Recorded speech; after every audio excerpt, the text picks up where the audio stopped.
નમસ્કાર પ્રણામ મિત્રો, જય માતાજી, જય શ્રી કૃષ્ણ મિત્રો। વાર્તા સમજવા લાયક અને જ્ઞાનવર્ધક બનવાની છે તો છેલ્લે સુધી સાંભળવા નમ્ર વિનંતી છે। તો ચાલો શરૂ કરીએ।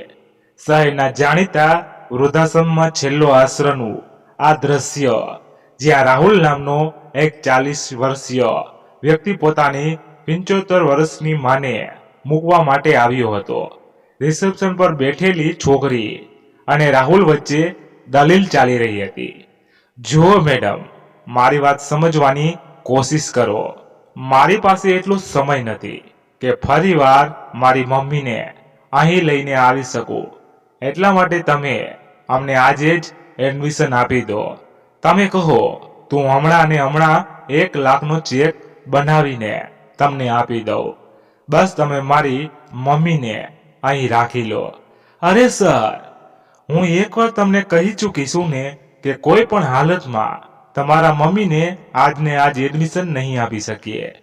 આ વૃદ્ધાશ્રમના સંચાલિકા હમણાં શહેરથી બહાર ગયા છે અને કાલે સાંજ સુધી પાછા આવશે, એટલા માટે તમે હમણાં જાઓ અને કાલે તમારા માતાજીને લઈને આવી જજો। રિસેપ્શન પર બેઠેલી છોકરીએ કહ્યું તો રાહુલ ખૂબ જ મુશ્કેલીથી પોતાના ગુસ્સાને કાબુ કરતા બોલ્યો, અરે મેડમ, હું તમારી વાત સમજુ છું, પણ મારી પણ મજબૂરી છે। અમે લોકો ખૂબ જ દૂરથી આવ્યા છીએ।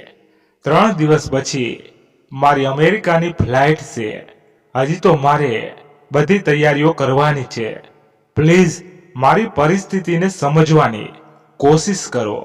હજી આ વાતો ચાલી જ રહી હતી કે એટલામાં રાહુલનો મોબાઈલ વાગ્યો। તેના બોસનો ફોન હતો। હલો, હા સર, રાહુલે કહ્યું તો સામેથી અવાજ આવ્યો, રાહુલ, તે હજી સુધી મને ડોક્યુમેન્ટ્સ ઈમેલ નથી કર્યા। તે કહ્યું હતું કે આજ બપોર સુધી તું બધા જ ડોક્યુમેન્ટ્સ મને ઈમેલ દ્વારા મોકલી આપીશ। હા સર, હું હમણાં જ મોકલી દઉં છું, રાહુલે હળબળાટમાં કહ્યું। એટલે તેના બોસ બોલ્યા, પણ રાહુલ, તું તારા કામ પ્રત્યે આટલો બેદરકાર કઈ રીતે હોઈ શકે? ના સર, વાત એમ છે કે હું હમણાં એક મુશ્કેલીમાં ફસાઈ ગયો હતો। હું હમણાં જ તમને, રાહુલ પોતાની સફાઈમાં કંઈ કહે એ પહેલા જ સામેથી ફોન કપાઈ ગયો। ચિંતા અને પરેશાનીમાં ડૂબેલો રાહુલ પોતાનું માથું પકડીને ખુરશી પર બેસી ગયો। પોતાના દીકરાને આવી રીતે તણાવગ્રસ્ત જોઈને પાસેલા બેઠેલા મનીષા પણ વ્યાકુળ થઈ ગયા। રાહુલે ફરીવાર તે છોકરીને કહ્યું, મેડમ, તમે જોઈ રહ્યા છો ને કે હું કેટલી મુશ્કેલીઓમાં ફસાયેલો છું। એક બાજુ પત્ની, બાળકો અને ઘરની મુશ્કેલીઓ, તો બીજી બાજુ વિદેશની નોકરી, મારા ભવિષ્યનો સવાલ છે। મેડમ, પ્લીઝ કંઈક કરો। તમે વૃદ્ધાશ્રમના મેનેજરને ફોન લગાડો, હું તેમની સાથે વાત કરી લઉં। જી નહીં, એવું અત્યારે સંભવ નથી, મેડમનો ફોન આઉટ ઓફ રેન્જ છે। એવું કહેતા તે છોકરીએ અવાજ દીધો, રાજુ, અહીં આવજે। તો ત્યારે 25-30 વર્ષનો એક યુવક તેની સામે હાજર થયો। કહો મેડમ। રાજુ, આ બંને માટે ચા પાણી અને રાત્રે અહીં સુવાની વ્યવસ્થા કરી દે। ખૂબ જ દૂરથી આવ્યા છે। ઠીક છે મેડમ, હમણાં કરાવી દઉં છું, એટલે કહીને રાજુ પાછો અંદર જતો રહ્યો। આ સાંભળીને રાહુલ હેરાન રહી ગયો।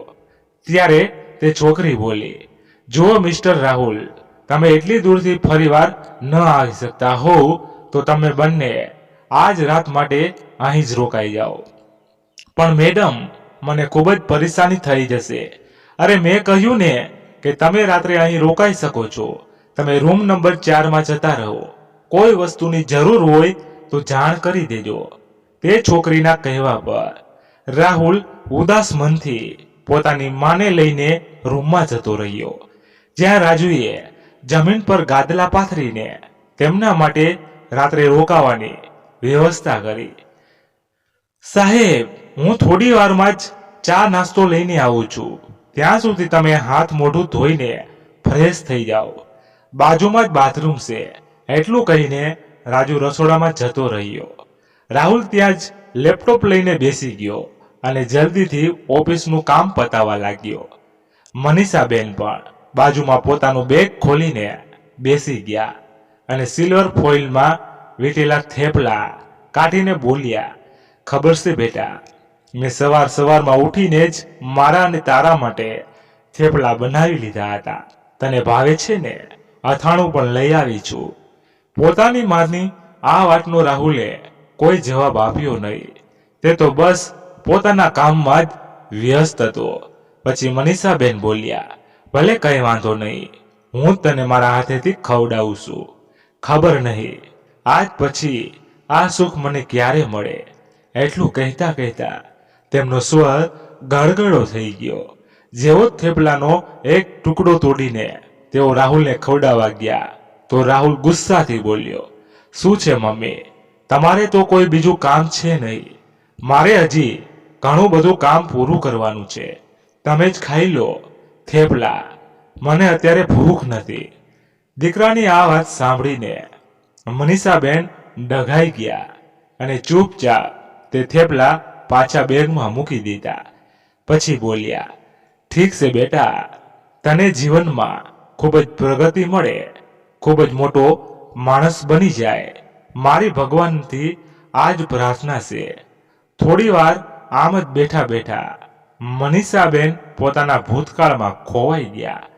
22 વર્ષના મનીષાબેન જ્યારે લગ્ન કરીને પોતાના સાસરે આવ્યા હતા ત્યારથી તેમને જવાબદારીઓનો ભાર નીચે દબાવી દેવામાં આવ્યા હતા.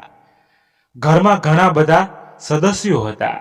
એક નણંદ હતી જે પોતાના પતિને લઈને પોતાના પિયરમાં જ બેઠેલી હતી. તેનો પતિ સાસુનો ખૂબ જ લાડકો હતો. એના સિવાય તેમના એક જેઠ અને જેઠાણી પણ હતા. પરંતુ જેઠાણી રૂપિયાવાળા ઘરમાંથી આવી હતી અને જેઠ પણ ખૂબ સારું કમાતા હતા.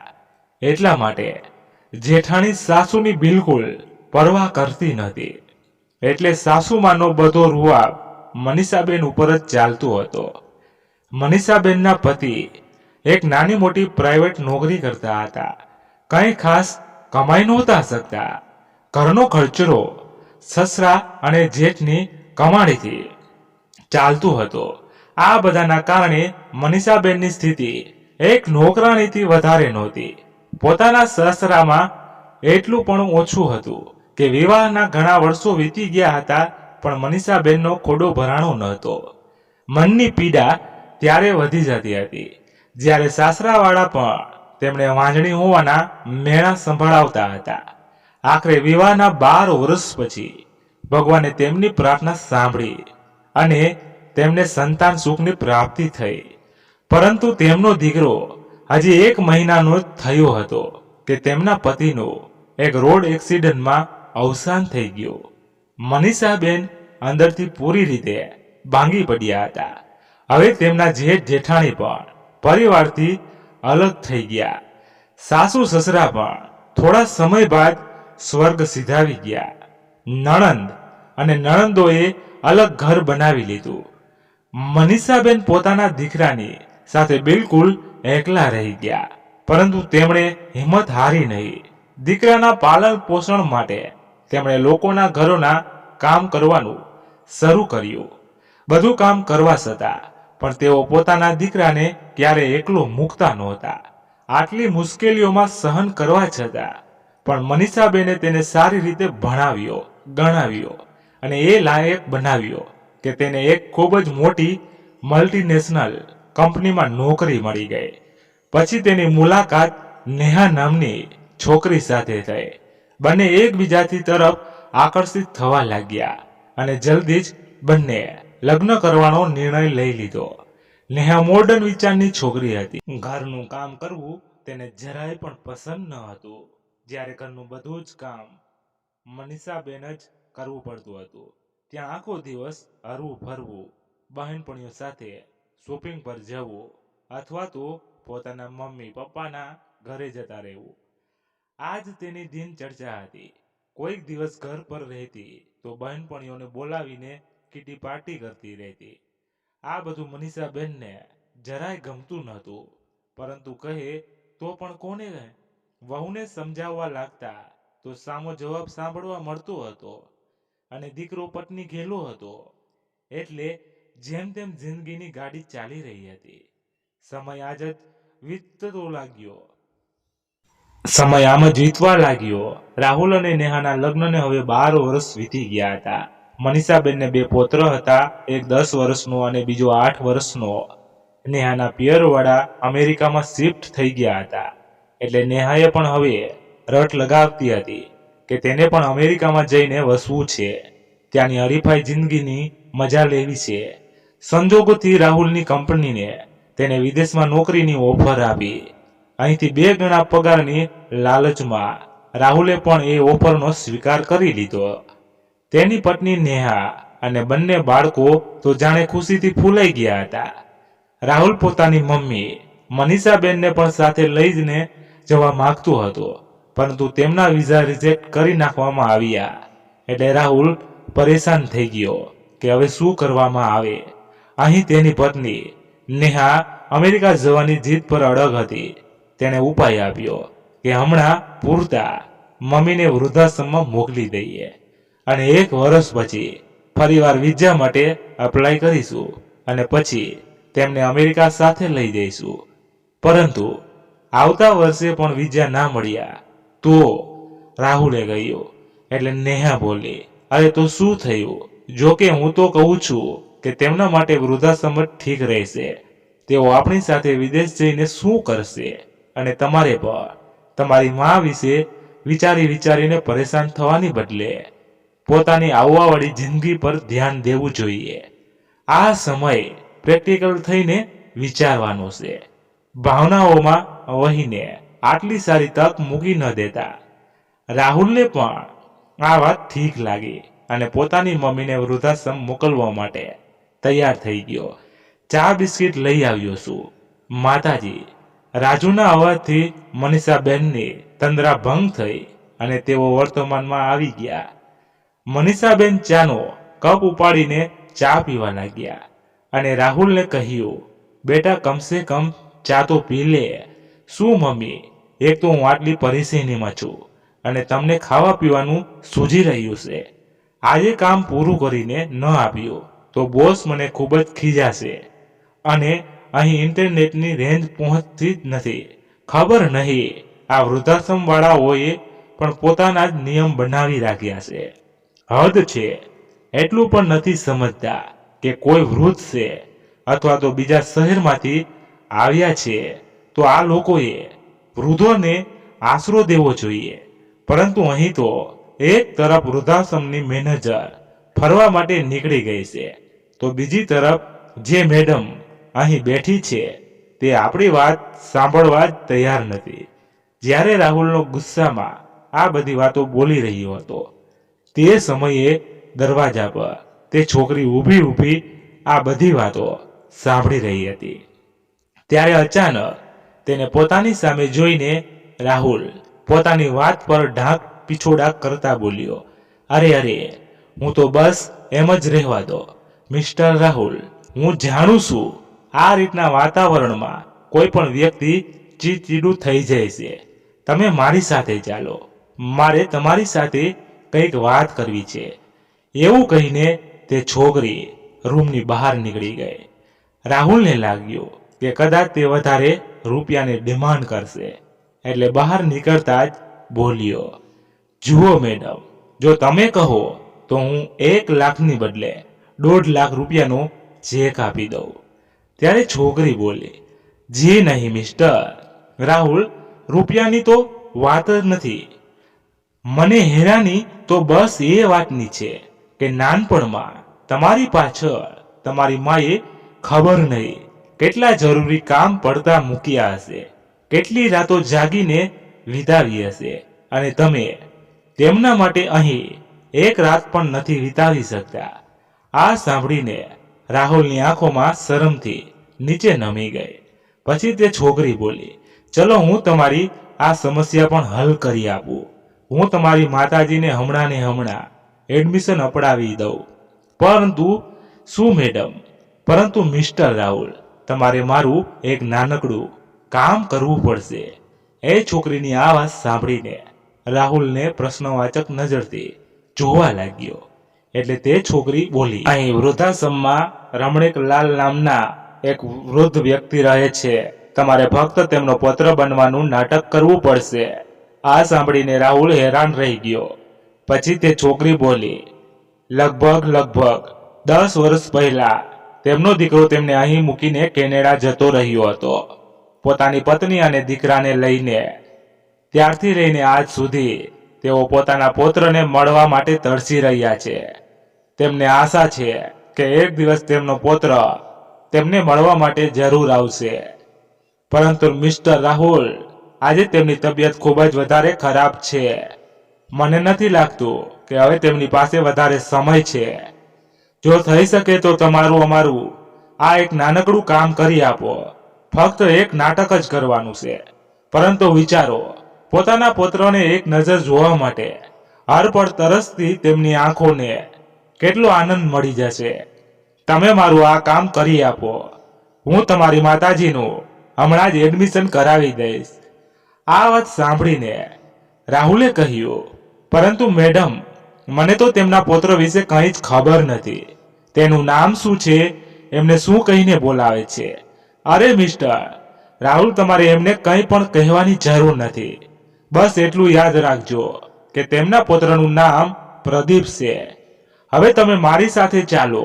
એવું કહેતા તે છોકરી રાહુલને રમણીકલાલના રૂમમાં લઈ ગઈ. રમણીકલાલના પલંગ પાસે રાખેલી ખુરશી પર ત્યાં જ આશ્રમમાં રહેવાવાળા તેમના એક વૃદ્ધ મિત્ર બેઠા હતા. રમણીકલાલ ડોક્ટરને કહ્યું છે કે દવાઓ સમયસર લેવાથી તબિયત ઠીક થઈ જશે. રમણીકલાલ ભાઈના મિત્રએ કહ્યું એટલે રમણીકલાલ ભાઈના બોલ્યા, કેટલી વખત ભગવાનને પ્રાર્થના કરું છું કે મને બોલાવી લે, પરંતુ મૃત્યુ છે જે બોલાવવા પર પણ આવતી નથી. ખબર નહીં ઈશ્વર મારી આ વાત શું કામે નથી સાંભળતા. રમણીકલાલભાઈના હૃદયમાં છુપાયેલું દર્દ તેમના શબ્દો દ્વારા બહાર આવવા લાગ્યું. અચ્છા રમણીકલાલ, હું હમણાં થોડી વારમાં આવું, એમ કહીને તેમના મિત્ર ત્યાંથી ઊભા થઈને જતા રહ્યા. દરવાજા પર ઊભો રહેલ રાહુલ રમણીકલાલની બધી વાતો સાંભળી રહ્યો હતો. ત્યારે તે છોકરી રાહુલને લઈને અંદર આવી. રાહુલે જોયું કે પલંગ પર એક વૃદ્ધ વ્યક્તિ કંકાળના રૂપમાં પડ્યા હતા. ગાલ સાવ અંદર બેસી ગયા હતા.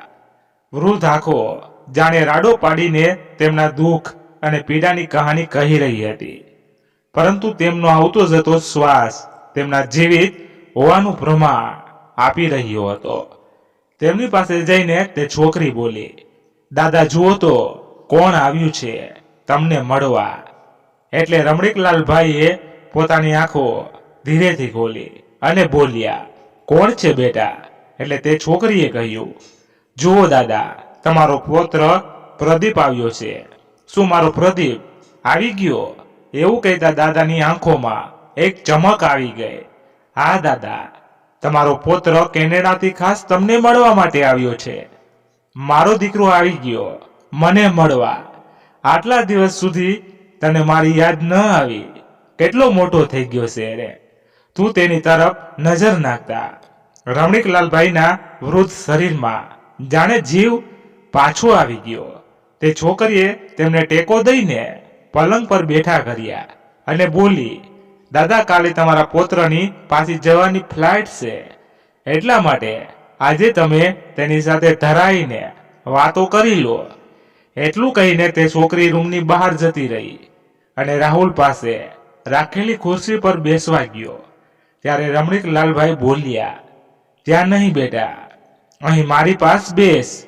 રાહુલ કંઈક અસહજ મહેસૂસ કરી રહ્યો હતો, પરંતુ ફરીવાર તે છોકરીની કહેલી વાત યાદ આવી એટલે તે ચૂપચાપ તેમના પલંગ પર બેસી ગયો. મને વિશ્વાસ હતો પ્રદીપ બેટા, એક ને એક દિવસ તું જરૂર આવીશ. એટલે જ ભગવાન મારા શરીરમાંથી પ્રાણ નહોતા કાઢી રહ્યા. તને જોવા માટે જ હું અત્યાર સુધી જીવિત હતો.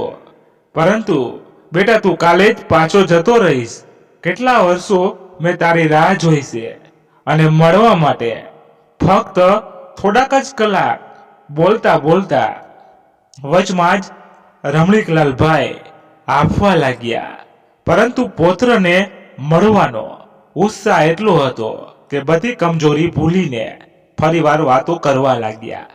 અચ્છા, એક વાત કહે બેટા, તારા પપ્પા કેમ છે? એને ક્યારેય મારી યાદ આવે છે કે નહીં? કેટલા વર્ષો થઈ ગયા તેને પણ જોયો નથી.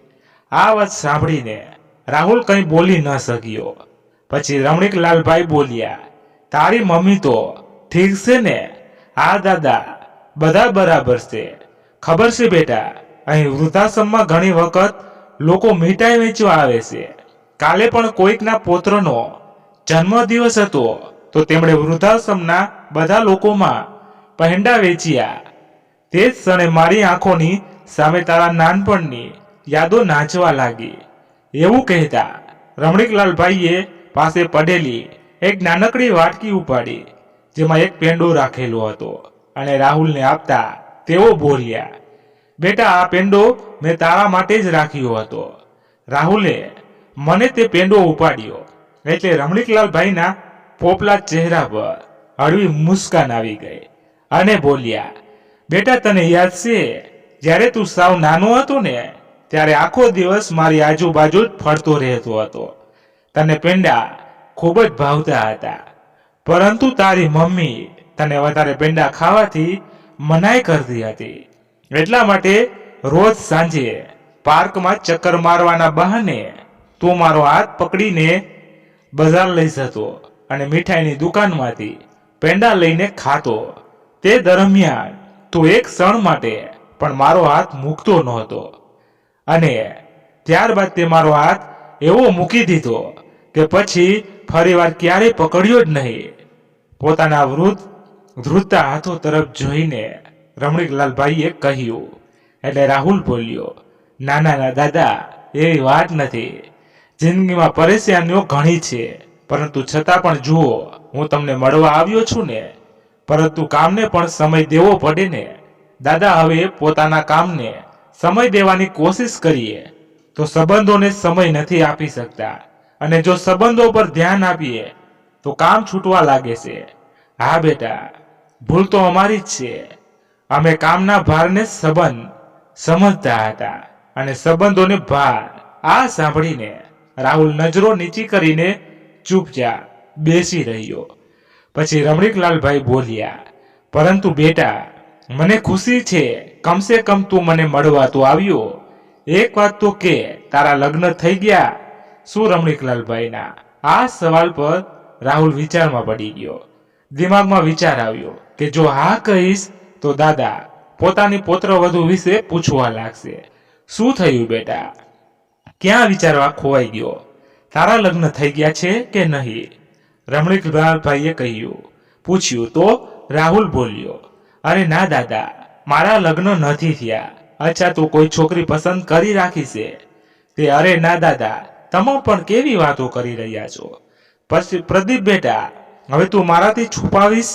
તારા બાપનો પણ બાપ છું હું. એવું કહેતા અચાનક તેમનો અવાજ કંપવા લાગ્યો અને આંખમાંથી આંસુ ટપકવા લાગ્યા. પછી થોડા અંતરાલ બાદ બોલ્યા, હજુ સુધી તો તારા પિતાની ગંધ પણ મારા મનમાંથી ગઈ નથી, પણ એ મને મૂકીને જતો રહ્યો. પણ બેટા, તું મારી એક વાત માનીશ? હા દાદા, કહો ને. બેટા, તારો બાપ તો મને એકલો મૂકીને જતો રહ્યો હતો, પરંતુ તું ક્યારેય પોતાના મા બાપને વૃદ્ધાશ્રમમાં એકલા ના મૂકજે.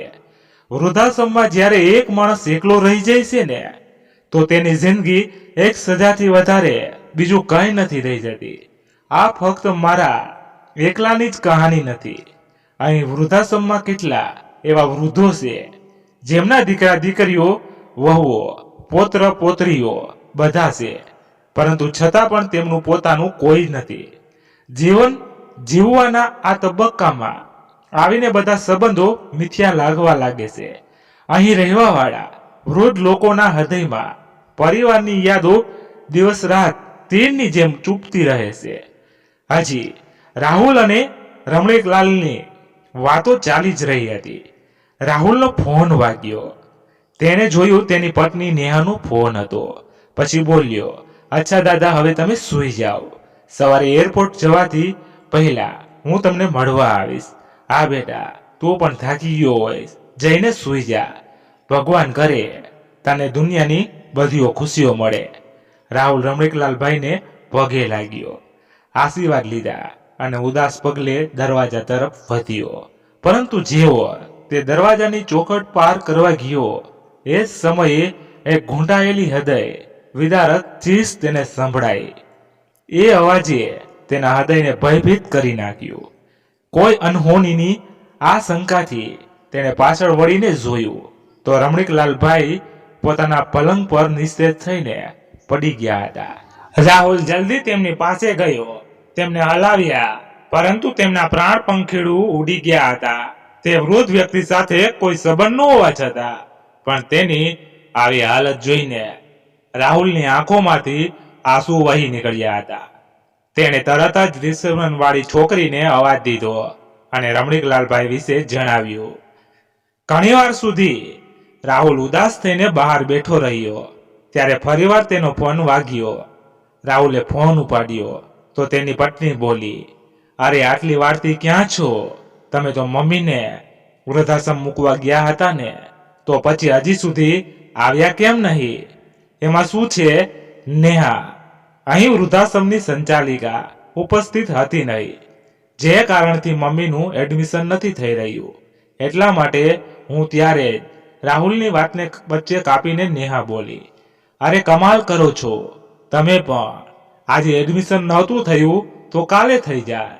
એટલા માટે તમારે ત્યાં રોકાવાની શું જરૂર હતી? તમારે મમ્મીને ત્યાં જ મૂકીને પાછા આવી જવું જોઈતું હતું ને. 3 દિવસ પછી આપણી ફ્લાઇટ છે અને તમે ત્યાં તમારી મા પાસે બેઠા છો. આ તું કેવી વાતો કરી રહી છે? નેહા એ મારી મા છે, એમ કેમ એમને અહીં મૂકીને આવી જાઓ? હું કાલ સવારે જલ્દી અહીંથી નીકળી જાય. એટલું કહીને રાહુલ ફોન મૂકી દીધો. પછી જ્યારે પોતાની મમ્મી પાસે રૂમમાં ગયો તો તેને ઉદાસ જોઈને મનીષાબેને પૂછ્યું, શું થયું બેટા? કોઈ ટેન્શન છે? શું આટલી વાર ક્યાં લાગી ગઈ? કાંઈ નહીં મમ્મી, બેઠા બેઠા થાકી ગયો હતો, એટલા માટે બહાર ચક્કર મારવા ગયો હતો. મમ્મી, મેડમે આપણને બહાર હોલમાં બોલાવ્યા છે. હોલમાં શું કરવા બેટા? મનીષાબેને પૂછ્યું તો રાહુલે કહ્યું, જમવા માટે. મમ્મી, આ આશ્રમનો એક નિયમ છે કે અહીં બધા લોકો એક સાથે બેસીને જમે છે. હા બેટા, તે તો સવારથી કંઈ ખાધું જ નથી. ભૂખ લાગી હશે ને, ઉપરથી કામનું ટેન્શન. હાલ પહેલા જઈને જમી લઈએ. રાહુલ પોતાની મમ્મી સાથે બહાર હોલમાં આવ્યો. જ્યારે એક મોટા ડાઇનિંગ ટેબલ પર જમવાનું રાખેલું હતું. એક એક કરીને બધા વૃદ્ધો ત્યાં આવીને બેસવા લાગ્યા. અમુક વૃદ્ધો તો હરવા ફરવામાં સમર્થ હતા, પરંતુ અમુક વૃદ્ધો એવા હતા જે શરીરથી પૂરી રીતે લાચાર થઈ ગયા હતા. વૃદ્ધાશ્રમમાં કામ કરાવવા વાળા કર્મચારી ખૂબ જ સેવાભાવી તેમના માટે જમવાનું થાળીમાં પીરસીને ખવડાવી રહ્યા હતા. રાહુલ ખૂબ ધ્યાનથી આ બધું જોઈ રહ્યો હતો. તે વૃદ્ધો પર એક નજર રાખવા માત્રથી સ્પષ્ટ થઈ ગયું હતું કે તેઓ અહીં સુખી નથી. જો કે ખાવા પીવા અને આવાસની સુવિધા ખૂબ જ સારી હતી, પરંતુ પોતાના સંતાનથી દૂર હોવાનું દુઃખ અને નિરાશાનો ભાવ તેમની આંખોમાં સાફ સાફ જોઈ શકાતો હતો. ખૂબ જ મુશ્કેલીથી રાહુલ થોડુંક જમ્યો અને પાછો રૂમમાં આવીને બેસી ગયો. થોડી વાર પછી જ્યારે મનીષાબેન રૂમમાં આવ્યા તો પોતાના દીકરા પાસે બેસતા બોલ્યા, શું વાત છે બેટા? તું સરખું જમ્યો પણ નથી. મારું ખાવાનું મન નહોતું. મમ્મી ઉદાસી ભરેલા અવાજે રાહુલે કહ્યું અને પછી બોલ્યો, મમ્મી તમે થેપલા બનાવીને લઈ આવ્યા હતા ને, મારે એ ખાવા છે. એટલે મનીષાબેને ખુશી ખુશી પોતાના બેગમાંથી થેપલા કાઢ્યા અને પોતાના દીકરાને આપતા બોલ્યા, ખબર છે બેટા, જ્યારે તું નાનો હતો ને તો રોજ મને થેપલા બનાવવાનું કહેતો. મમ્મી, મને તમારા હાથેથી ખવડાવો. જ્યારે પણ તમારા હાથેથી જમું છું ને તો જમવાનો સ્વાદ બમણો થઈ જાય છે. તો આજે પણ ખવડાવો ને મમ્મી, રાહુલે કહ્યું. તો મનીષાબેન સ્માઇલ સાથે તેને પોતાના હાથે ખવડાવવા લાગ્યા.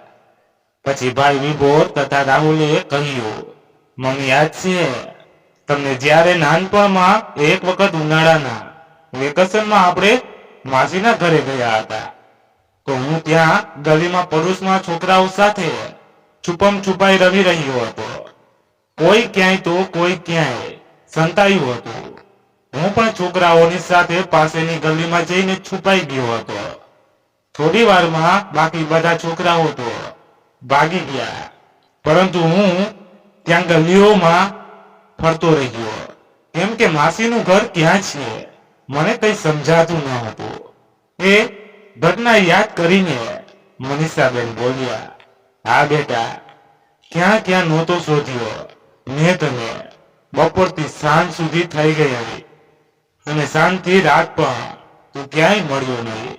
જે દીકરાને અમુક ક્ષણ માટે પણ હું મારી નજરોથી ઓઝલ થવા દેતી નહોતી, એ દીકરો કેટલાય કલાકોથી ગાયબ હતો. હું પાગલોની જેમ તને બધે શોધી રહી હતી, ગલીઓમાં ભટકતા ભટકતા આખરે અંધારામાં તું સામેથી આવતો મને દેખાણો, ત્યારે મારા જીવનમાં જીવ આવ્યો. મારા જીવમાં જીવ આવ્યો હતો. હા મમ્મી, મને યાદ છે. મને જોતા જ તમે દોડતા દોડતા મારી પાસે આવ્યા અને મને પોતાના ગળે લગાડી લીધો હતો. કેટલા રોયા હતા તમે તે સમયે.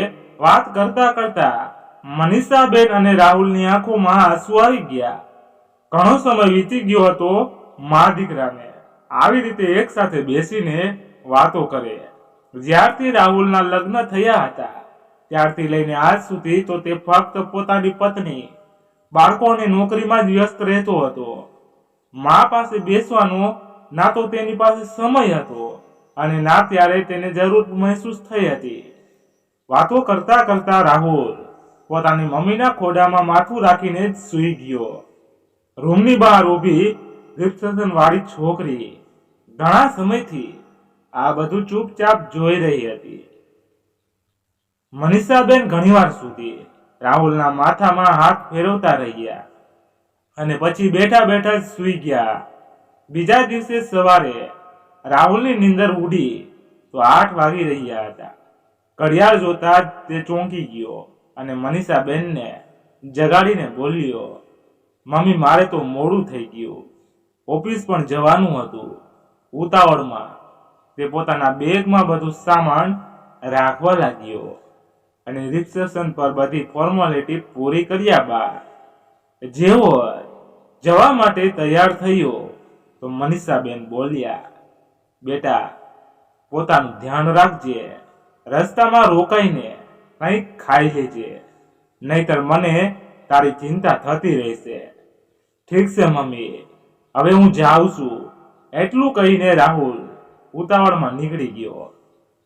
ત્યાંથી સીધો તે પોતાની ઓફિસે જતો રહ્યો. પરંતુ દિવસભર તેના દિમાગમાં ઉથલ-પુથલ ચાલતી રહી. તેને એવું લાગી રહ્યું હતું જાણે ઘણું બધું પાછળ છૂટી ગયું હોય. ન ઈચ્છવા છતાં પણ વૃદ્ધાશ્રમમાં રહેવા વાળા વૃદ્ધ લોકોના લાચાર અને નિરાશા ચહેરા વારવાર તેની આંખોની સામે આવી રહ્યા હતા. રાત્રે જ્યારે રાહુલ ઘરે પહોંચ્યો તો ગુમસુમ હતો. એટલે નેહાએ કહ્યું, મૂકી આવ્યા મમ્મીને વૃદ્ધાશ્રમ? એટલે રાહુલે હકારમાં માથું હલાવી નાખ્યું. પછી નેહા બોલી, આમ તો સારું જ થયું. આખરે ક્યાં સુધી આપણે તેમનો ભાર ઉપાડીને ફરત. આશા તમે આત્મ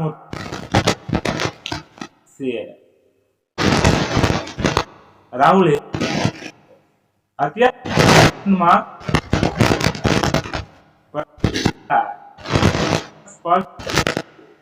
કે તેનું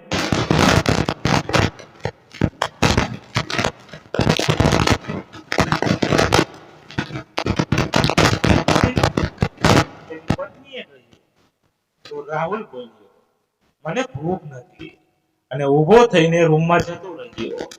રાત્રે બધા લોકો સૂઈ ગયા હતા, પરંતુ રાહુલની આંખોમાંથી નીંદર ગાયબ હતી. તે રાત તેને ખૂબ જ મુશ્કેલીથી કાપી.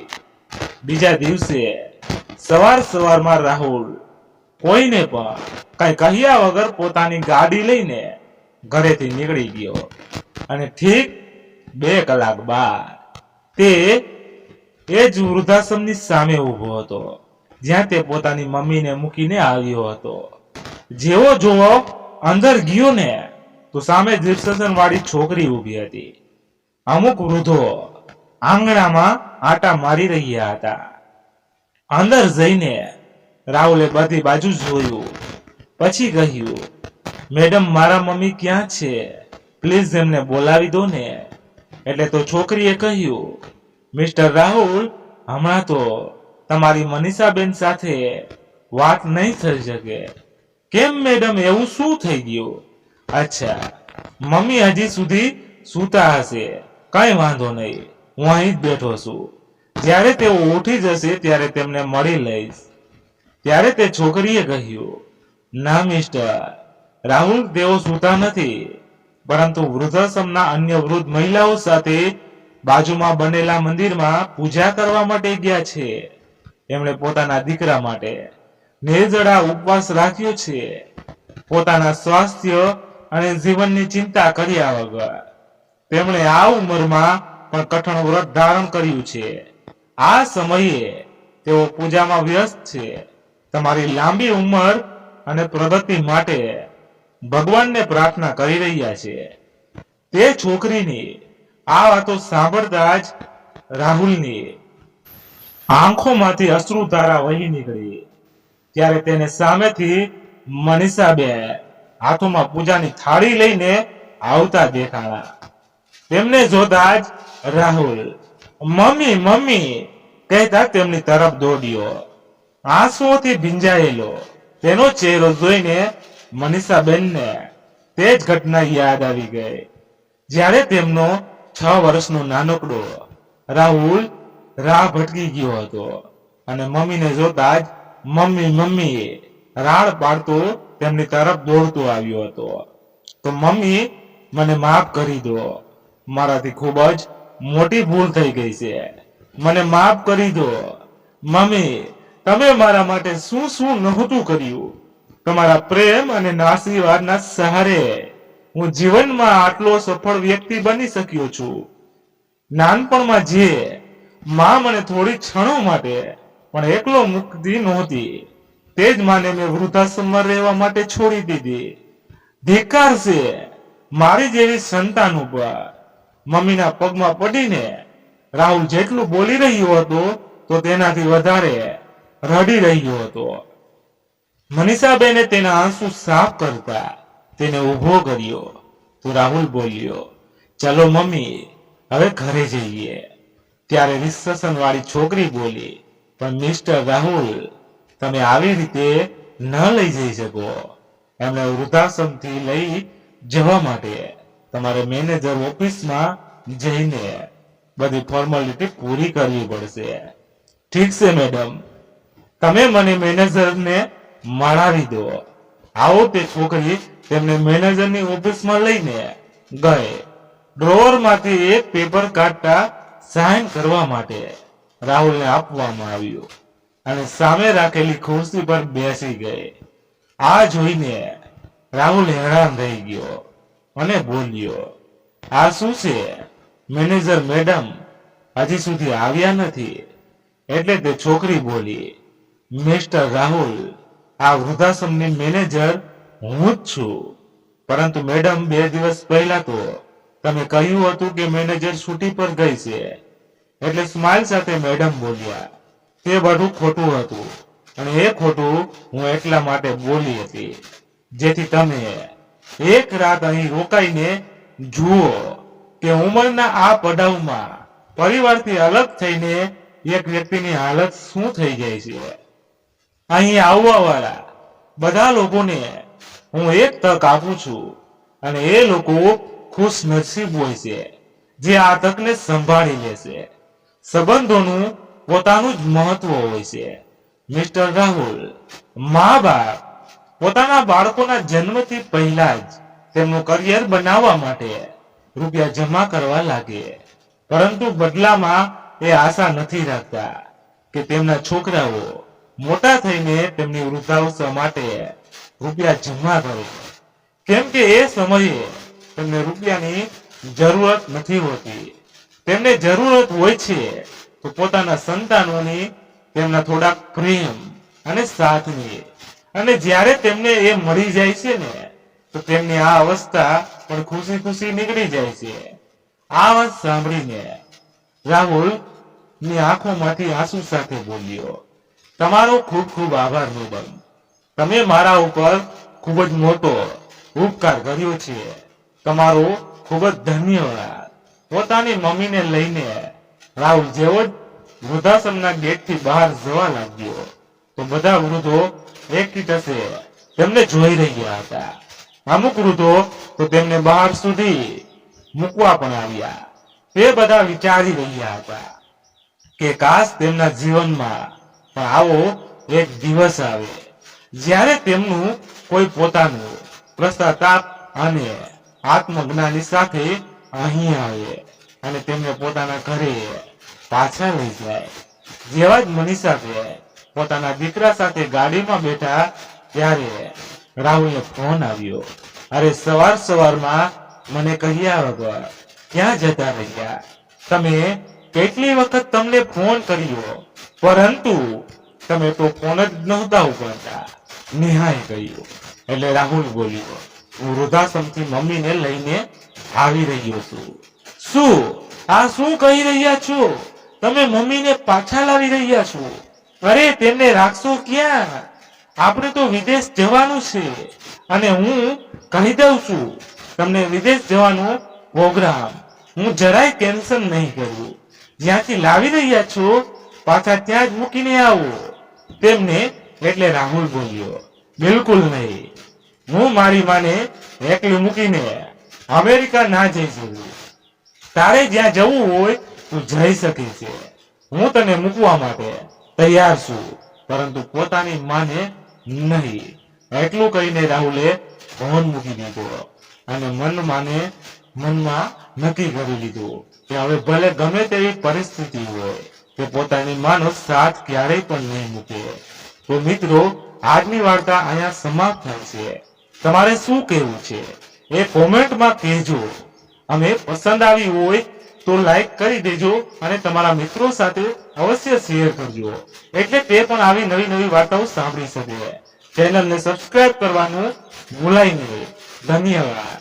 તો ચાલો ફરી મળીએ એક નવી વાર્તા સાથે. ત્યાં સુધી બધા મસ્ત રહો, તંદુરસ્ત રહો. જય માતાજી, જય દ્વારકાધીશ. હર હર મહાદેવ, મહાદેવ, મહાદેવ. જય શ્રી રામ, જય બજરંગ બલી. અને મિત્રો, અમારી કોઈ પણ વાતમાં ભૂલ હોય તો ચોક્કસ કોમેન્ટ કરીને જણાવજો. અમને આનંદ થશે તો અમે અમારી ભૂલ સુધારવાનો પ્રયત્ન કરીશું. તો તમે કહેશો તો અમને ખબર પડશે. તો મિત્રો, જેટલી બને એટલી કોમેન્ટ કરો અને હા, હાઈપ પણ કરી દેજો. એક નવું હાઈપ